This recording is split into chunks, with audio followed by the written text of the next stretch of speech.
Welcome to Cherry Street Investor Education with Kavita Baratake, passive income coach and founder of Cherry Street Investments. Education that is designed for you to take control of your financial life.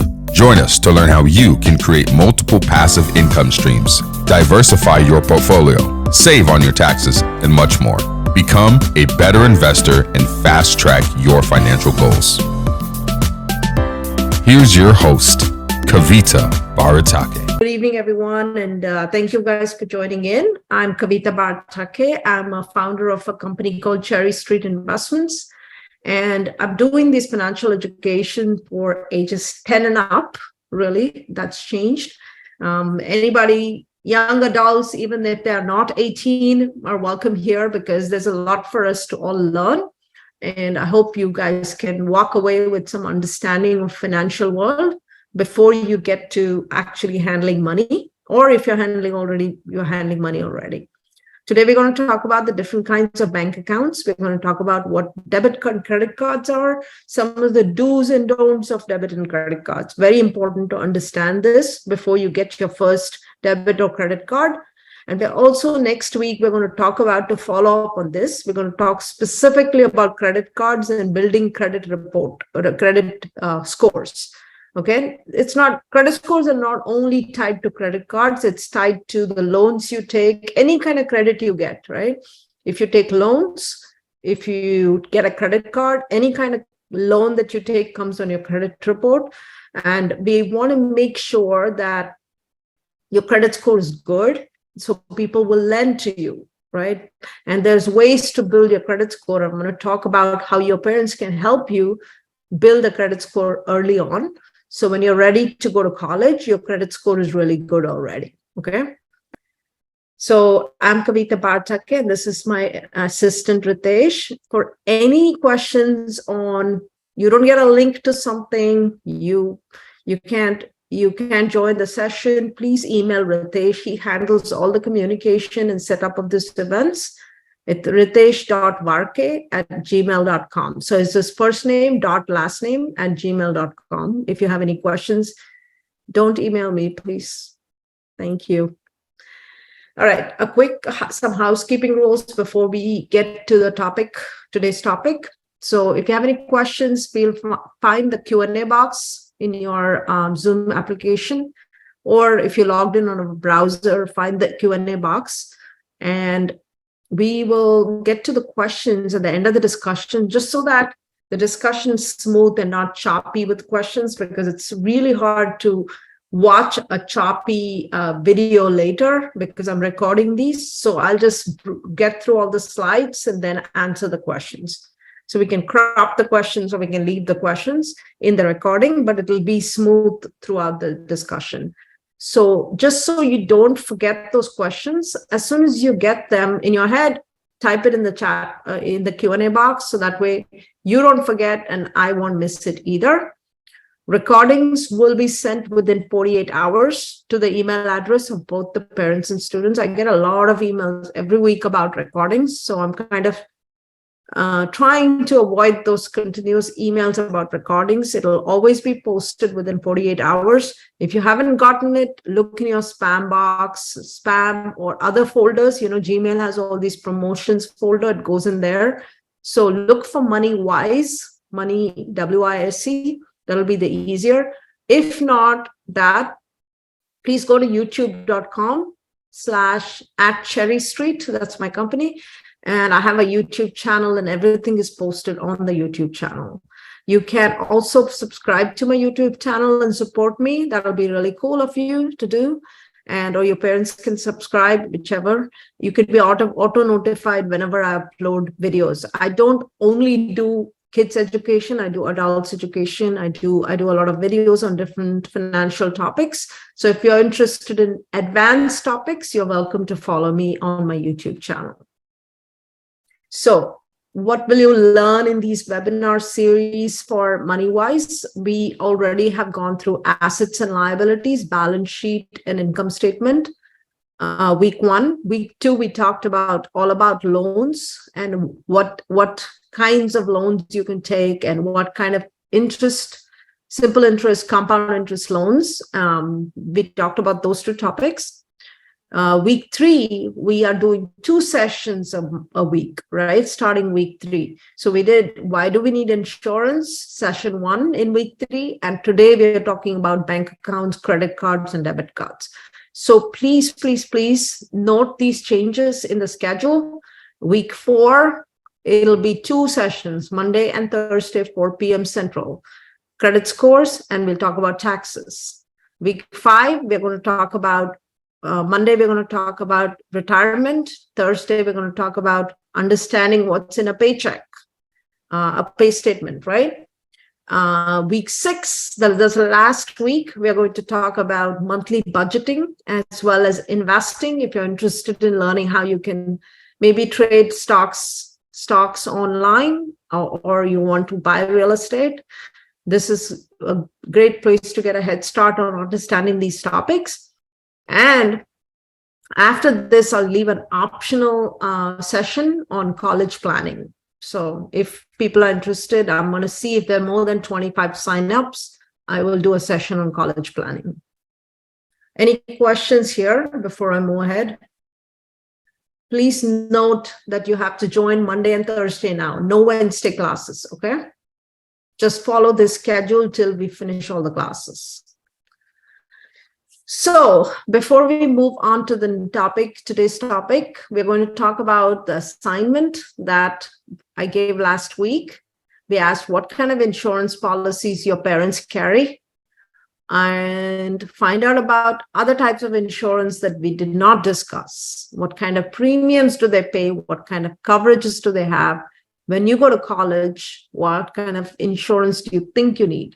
Let's start with question 1. I want to see some answers in the chat box. What kind of insurance policies do your parents carry? Has anybody done the homework? If you've done the homework, raise your hand, please. All right, good, good, good. I hope some more people have done the homework. If you haven't done the homework, go back to last week's video and watch it, okay? Because I'm getting very few people who have done the homework. So, all right, we're going to read what people have done. Gianna says they carry home, auto, and life insurance. Varsha said liability auto insurance. Sai said life, health, auto, dental. That's a good point. Dental is usually different from medical, right? And then home insurance, dental, health, home, auto. Life, so a lot of the same things. Life, health. Does anybody carry anything which is outside of auto, home, and life insurance? Anything else?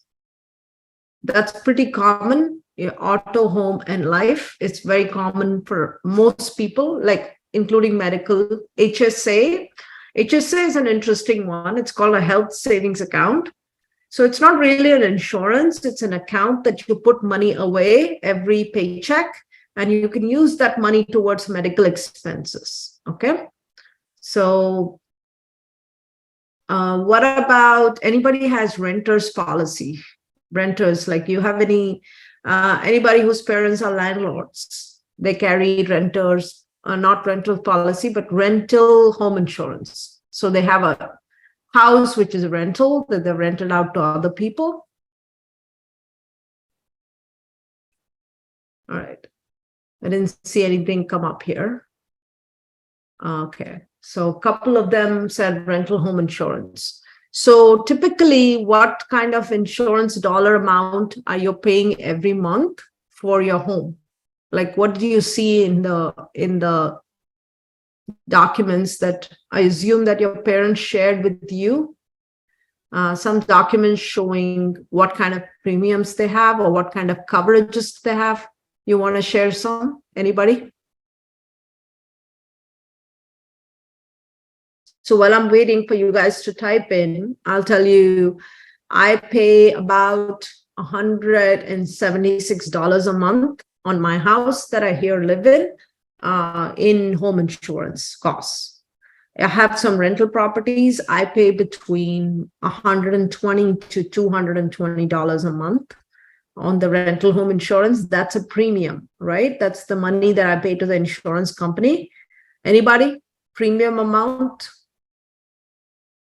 Did you guys look into I want you to go back and look at the rental policy. If you haven't done it already, if you haven't done this homework, I want you to go ask the parents for a rental, for an insurance statement, like monthly statement that they get that from the insurance company. And I want you to also look at their coverages, different kinds of insurance that they have within the home. Let's say a home, there's different factors which go into home insurance. So you really need to understand this, especially for auto, because the minute you start driving, you need to understand liability, you need to understand comprehensive and collision. So, all right, we'll move ahead for today. I don't want to waste too much time.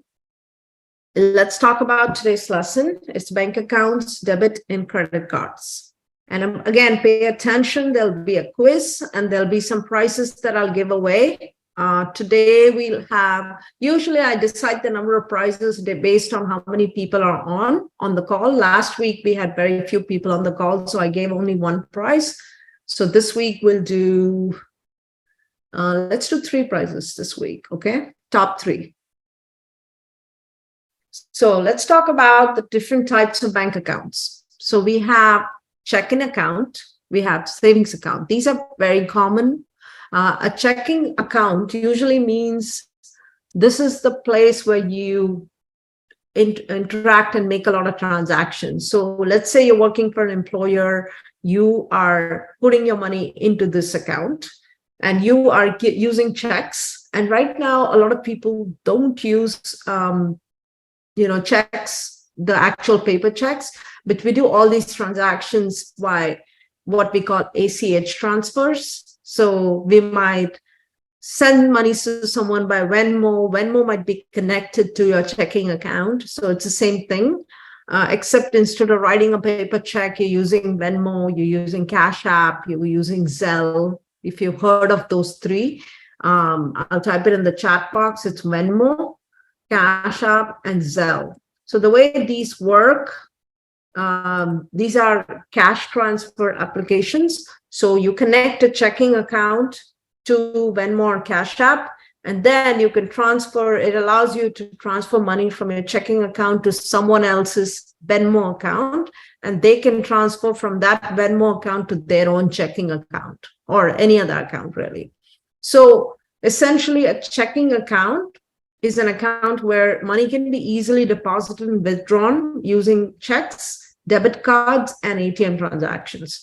An ATM machine is simply an automatic teller machine where you go to a machine, you insert a card, and you can take money out of your own account, okay?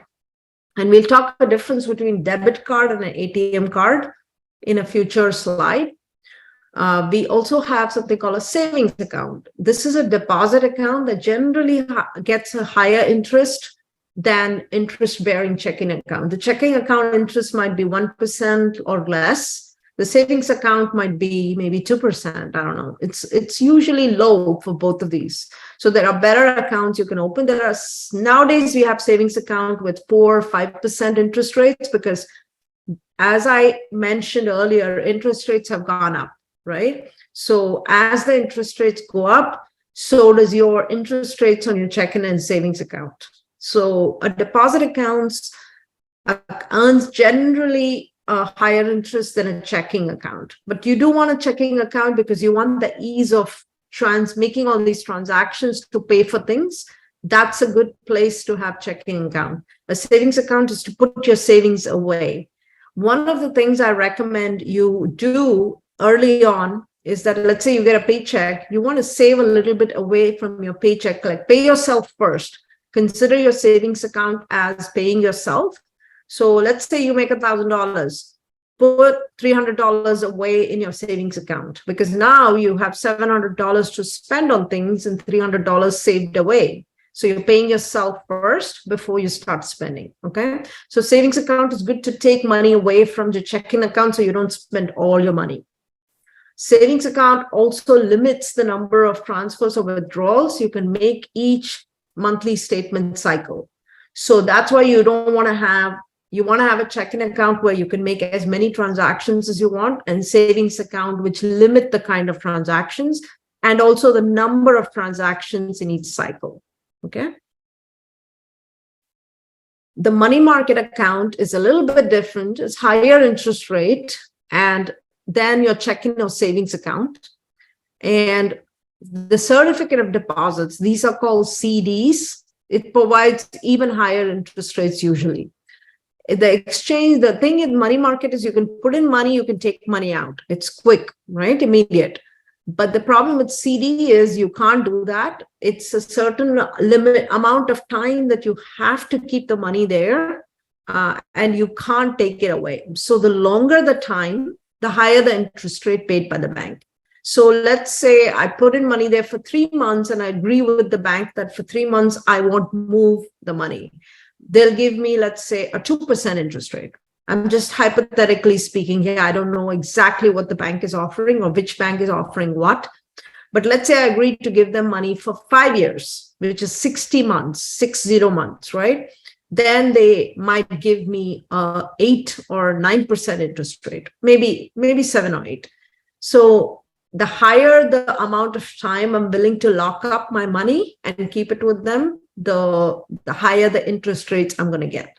Right now, interest rates have gone up, so CD returns have gone up too, although they're not really as competitive as going and investing in real estate or in the stock market. But they also come with a certain amount of guarantees, right? So there's like something called Federal Deposit Insurance Corporation, or FDIC, and that helps with the security of the money, and we'll talk about that as well. So FDIC insurance is very important to understand, where your money saved in these accounts is insured up to $250,000 legal limit, which means, let's say you had $20,000 in the bank and the bank went belly up, the bank closed. And this happened recently. If people have been keeping up with the news, and I want to hear in the chat box if you have, there were a couple of banks which shut down, called SVB and First Republic Bank.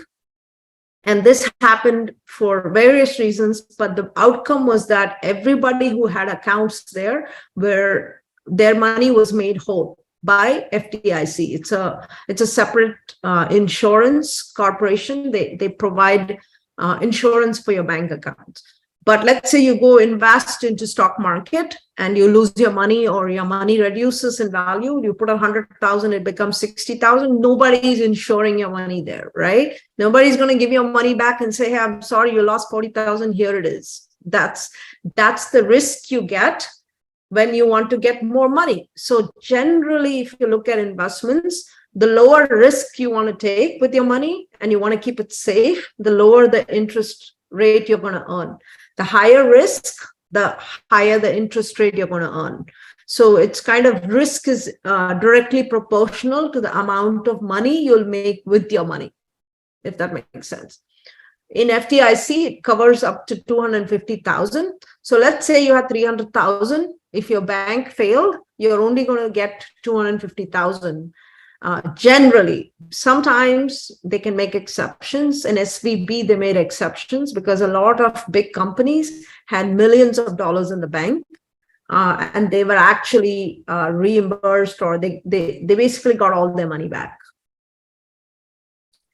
Now let's talk about ATM and debit cards. So ATM and debit cards are both directly used to withdraw money from your bank account. And this is usually a checking account. You're not getting usually a debit card or an ATM card for a savings account. The reason is savings account, the number of transactions are limited, right? So you can't just go swipe and take money out all the time. The only difference between ATM and debit cards are ATM cards are basically issued by the bank, and they can't be used as a credit card. They can't be swiped in a car, in a store of any sort. But ATM cards with a Visa or a MasterCard logo can be used like a credit card. So let's say I have an ATM card which doesn't have the Visa or MasterCard logo, then I have to go type in a PIN number with every time I use the ATM card. So if I go to an ATM machine, I need a PIN number, and then I can pull cash out of the ATM machine. If I go to a store, if I want to use my ATM card, I have to type a PIN number. But with debit cards, because they are going through this gateway of Visa or MasterCard, you don't need a PIN number. You can just swipe it like a credit card. The only difference between a debit card and a credit card is that a debit card removes money directly from your bank account. So let's say you had $100 in the bank and you used your debit card to buy something which was $120. What's going to happen? Your card transaction will fail because your money for $110 is not there in your bank. Your bank has only $100. But credit card, as long as you have, let's say your credit limit is $500. If you swipe for 110, you're going to have, it's going to go through. You don't need to have money in the bank, right? It will go on credit, not debit. So that's the difference between debit and credit. Debit means it's coming out of your checking account. Credit means someone is loaning you their money. So there is a bigger chance for you to misuse your credit than to misuse your debit, because you can't spend what you don't have with the debit card. So the advantage of a debit or an ATM card is that instead of writing a check, this was in the past, maybe you guys are too young for this, but we used to write out checks for buying things. And it was a painful process because they have to endorse the check and all that. We needed also to have a PIN number to use an ATM card, but we don't need that for a debit card. And there's also no interest. This is important again, no interest on any debit card transactions or ATM card transactions because you're using your own money. You can only use money you have. If you, let's say you have $100 in your bank account and you do a transaction for $110, you're withdrawing more than you have in the bank account, right? It's called overdraft. Okay, that's called overdraft. So you have to be careful about how much money you have and how much you can withdraw. So that can result in overdraft fees, which are very hefty. It might charge you $25 for a $110 transaction. So you'll be losing a lot of money, and the bank can basically give you fees like fines for withdrawing more money than you have. So let's talk about credit cards. We'll talk a little bit more about credit cards when we go to the credit score discussion. But this is, again, we talked about credit cards in our loans discussion also. And this is very important. It's a tool that you have at your disposal. You can use it well or you can use it badly. It's up to you. So let's talk about credit card. It's a revolving account. A revolving account means that it's basically giving you a line of credit. It doesn't mean that you, let's say I give you a credit card which has a $5,000 limit. It doesn't mean you need to borrow in all $5,000 from it, right? It gives you an ability to borrow up to $5,000, okay? So you're essentially borrowing money from the bank or whoever has given you the credit card, you're borrowing money from them to pay for things. But it has a max limit that can be borrowed. So when you buy a credit card or get a credit card, apply for a credit card and you're approved, you're going to get a credit limit. That's the maximum amount of dollars you can borrow. So when you're a student, you might get a credit limit of $1,000. When I apply for a credit card, I might get a credit limit of $20,000 because they know that, okay, I have applied for cards before, I use my credit responsibly, so they're going to give you more limit to work with, even though I don't use all of it. So the key is to understand that if you're responsible, you're going to have more credit limit. If you're not responsible and you overuse your credit card, you're going to have less money that people will allow you to borrow. Okay. And money is always borrowed for an interest rate, and the interest rate on credit card is very, very high. So usually there's a trick to using credit cards, and we're going to talk about that. Okay. We want to use a credit card, but use it responsibly. And monthly payments are always due on credit cards. So they'll say a minimum payment, and then they'll say total payment. You never want to make a minimum payment on a credit card. You'll be suffocating with credit card debt. You also never want to get a cash advance. You can take something called a cash advance. So you can take money against a credit card like cash from an ATM machine. You don't want to do that. It's a very, very high interest rate. You're going to, again, drown in credit card debt. So don't do this. If there's anything you take away from this whole discussion, don't misuse credit cards and don't take cash advances on credit cards. How do I know this? I've done it. And don't do it.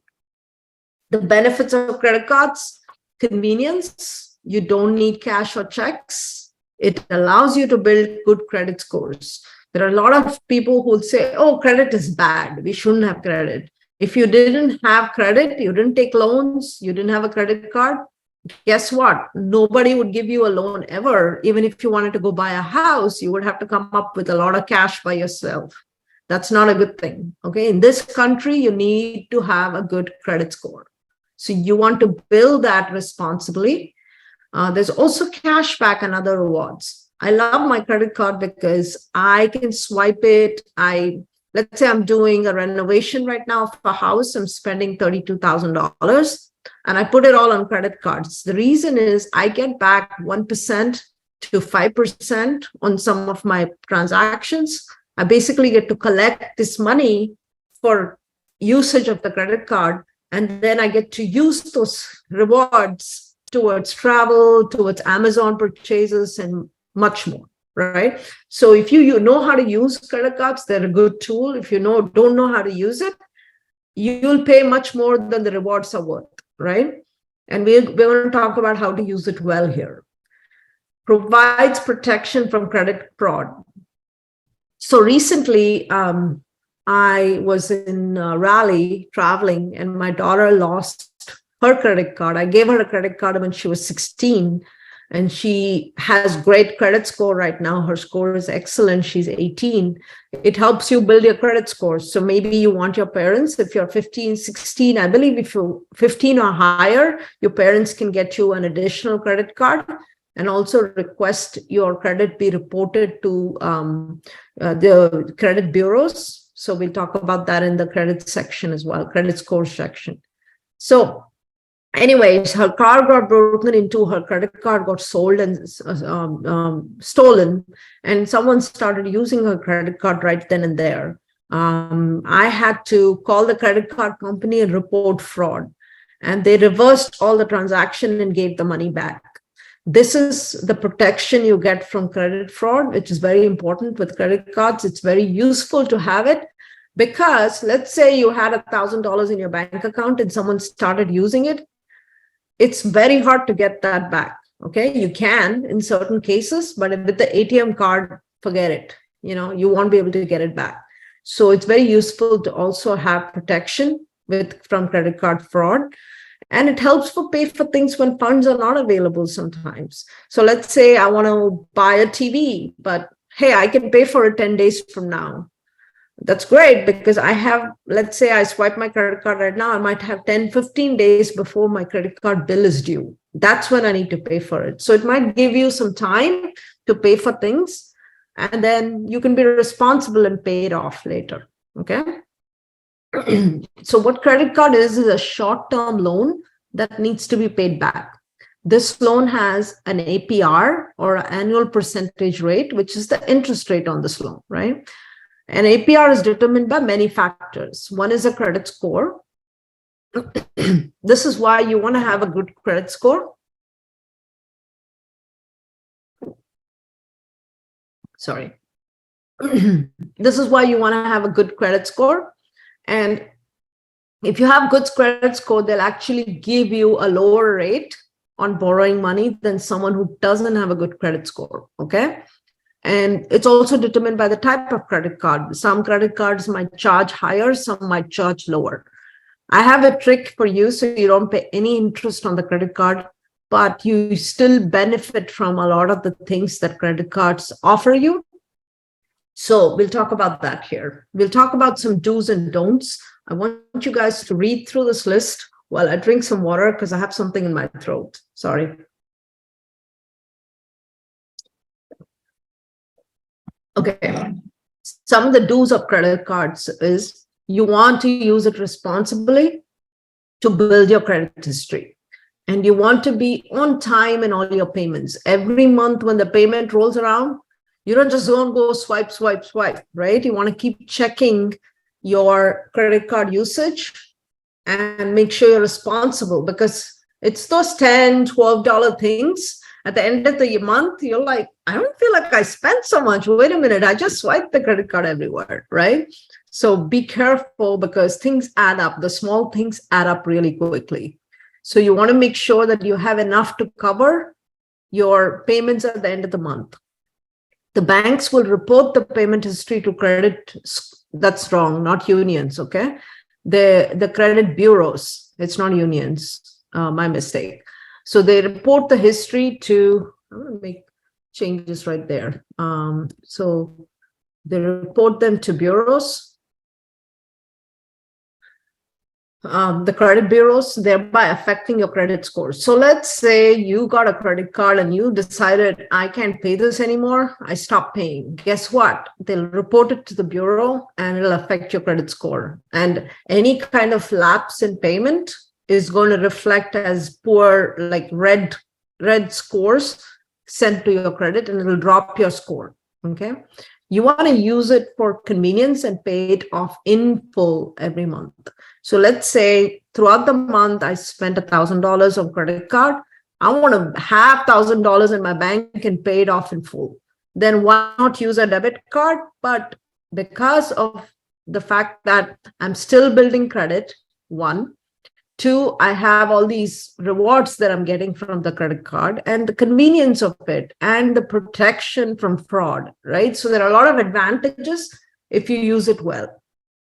And you want to look for credit cards with high percentage of cashback or rewards, generally 1 to 5% on various things like groceries, gas, and travel, for example. There might be, I have a travel card, which is great. It gives a 5% back on travel.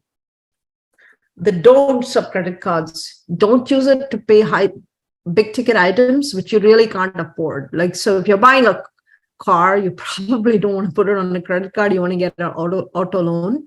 But let's say you're buying something fancy. It's a couple of $1,000s and you don't really have the money. Don't put it on a credit card. Buy it when you have the money and then put it on the credit card and pay it off in full when the statement comes out. If you don't pay it off in full, you start accruing interest. And the interest on credit card is super high, 20% and up. So you don't want to do that, okay? So you want to save for things and use the credit card to buy it and then pay it off in full. When the credit card statement comes out, they say minimum payment. Don't make the minimum payment. Pay the full amount on the statement, okay? The teaser rates don't fall for 0% credit card. They'll tell you, oh, 0%. That's given for a short period of time, like a year. And then what they do is if you miss the payment after a year, they'll charge the entire year worth of interest in one shot. So don't fall for this. If you're going to use it for a whole year without interest, then make sure you pay up everything before the end of the year, right? Look at the term and make sure you pay it before the term. And I know there are some questions. I'm going to get to it. Let's look at quickly a credit card statement and what it looks like. So we have an account number, and that's your credit card account number. I mean, obviously, this is a dummy number. There is a closing date. This is the date. Where's the B? Okay, that's the date. The statement closing date is the date this particular statement closes, which means that they're going to look at all the transactions which have been done between the previous closing statement and this closing statement. So let's say it was 1009, maybe, or 1109. Maybe the previous statement was 1009, okay, October 9th. So this covers the entire month of transactions. The line of credit, C, is the amount you can spend on this credit card, the amount you can borrow on the credit card, $2,100.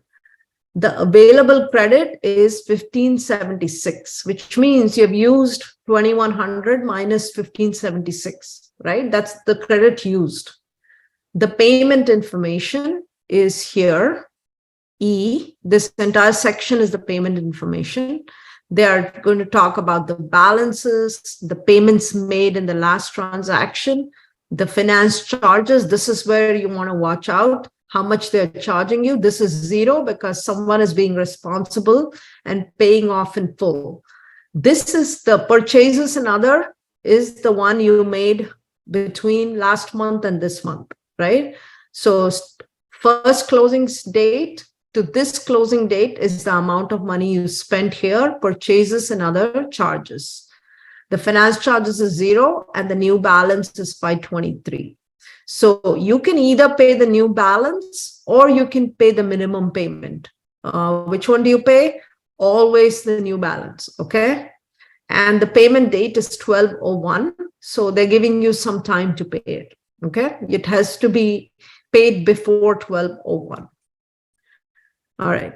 So if you want to look here, what did I tell you on purchases? It's a 19.8 APR or interest rate.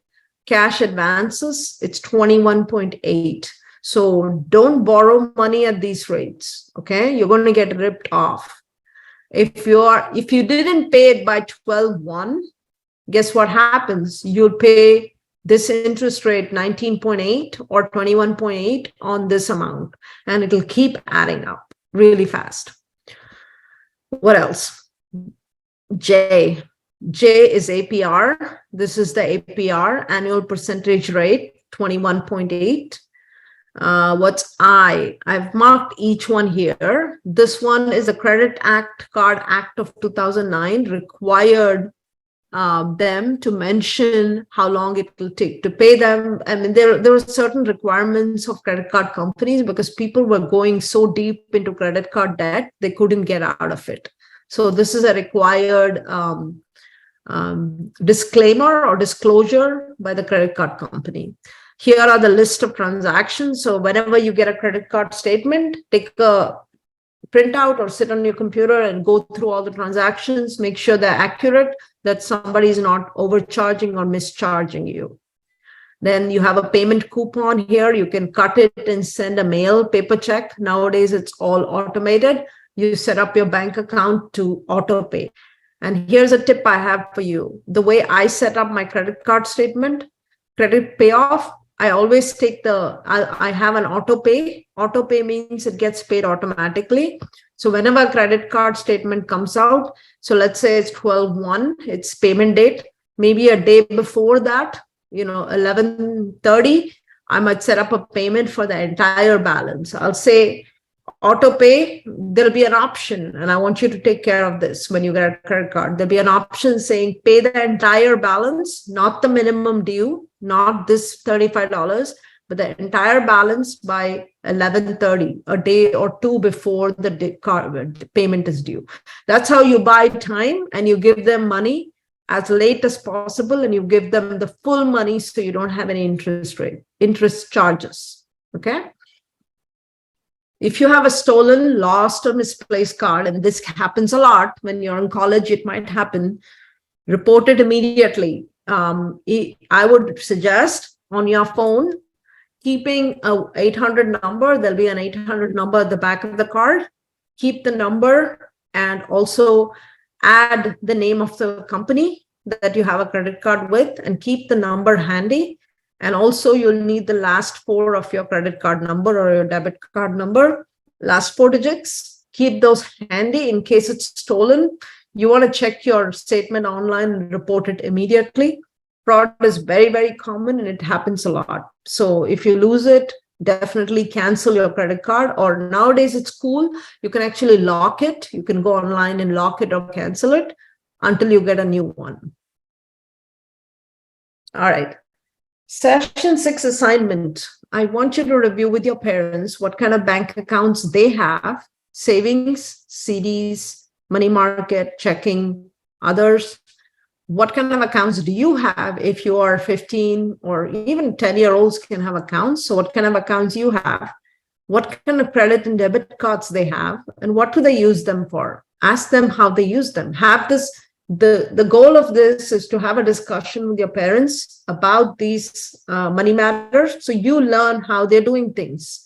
right? And they learn what you're learning, and they can help you and talk about how they use their credit cards and debit cards. Do they pay it off in full every month? Do they carry balances and pay interest on the credit card? What kind of cashback and rewards do they get? Like, I have a great rewards card, but I do pay a lot of money for the card, right, to keep the credit card. But they pay me a lot of rewards, which makes the money worthwhile.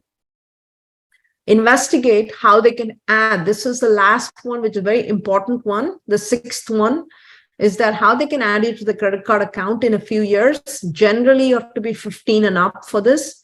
And they can give you a limit. So you'll have your own credit card, but you have to be responsible with it. Otherwise, they can pull it back. Okay.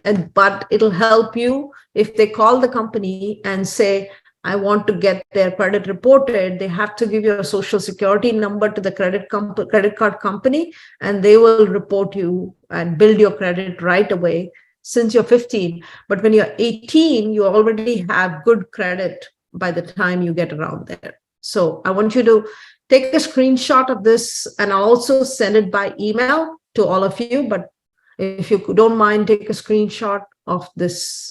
Leave it on for a minute here. And now I'll get to the questions. I'm moving ahead, and it'll be also sent via email. Please take a screenshot of your assignment for this week. And it's actually session 4. I think that's wrong. Session 4 assignment. All right, we are going to get to the questions.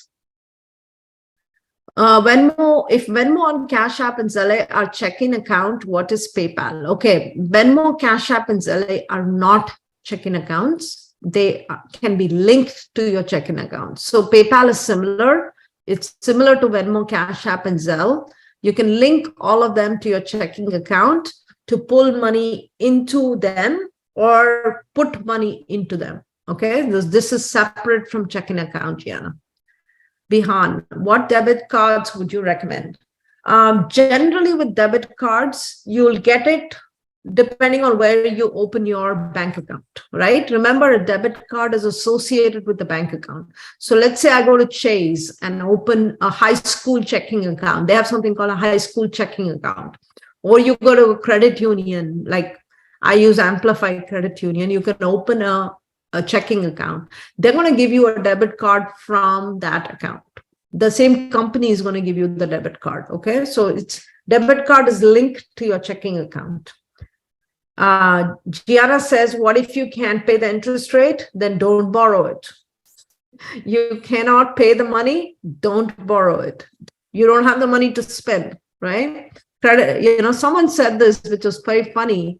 It was like an 8-year-old who said, you have a credit card, you can swipe it, you don't need money. No, you can't. You only get a credit card because you're borrowing from someone, but you have to be able to pay it back to them. If you can't, then don't borrow. Don't borrow something you cannot give back to someone. Simple. Sai asks, so you don't need to pay interest on all credit cards as long as you pay the full amount before the due date. That is correct. There is no interest paid as long as you pay the full amount. But if you pay anything less than the full amount, the difference will get the interest of whatever the credit card company is charging. Okay. All right. There seems to be more questions in the chat box. Please. All right. Muralidhar says the Zelle. I've heard about the Silicon Valley Bank, that's SVB, that closed. Also, Vihan said Silvergate, Signature, SVB, they all closed. Yep, that's correct. Thank you for letting everybody know. Hi, I'm Kavita Bartake. I hope you found this video useful, and if you did, please don't forget to subscribe to my channel so you can get notified of any future videos I upload. I plan to cover a lot of investor education on this channel, and I hope you'll stay with me for it. If you have any feedback on future content you'd like to see me cover, please drop me a note or a comment on my video. Thank you for watching, and thank you for supporting me.